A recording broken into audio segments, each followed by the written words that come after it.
숱한 규제에도 올해 집값은 또 올랐습니다.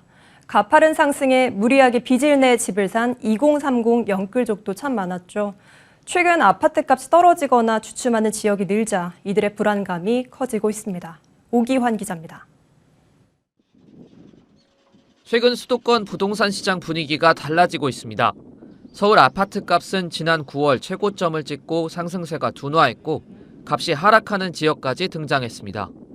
은평구 아파트값은 2년 7개월 만에 하락 전환했습니다. 1년 반 만에 나온 서울의 첫 하락 지역입니다.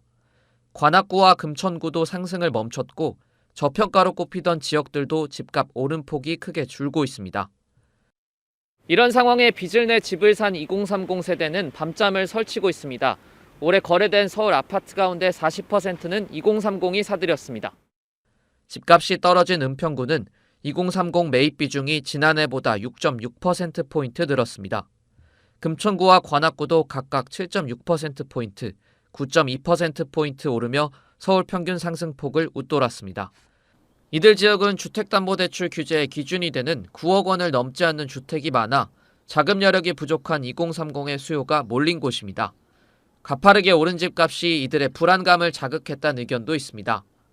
집값이 가파르게 오르니까 이제 20대나 젊은 층은 좀 조바심도 생기고 하니까 무리를 해서라도 타려고 하는데 이제 서울 쪽은 너무 세니까 서울 외곽 혹은 경기권역에 이제 그 집값의 매수세가 몰린 것도 있었죠.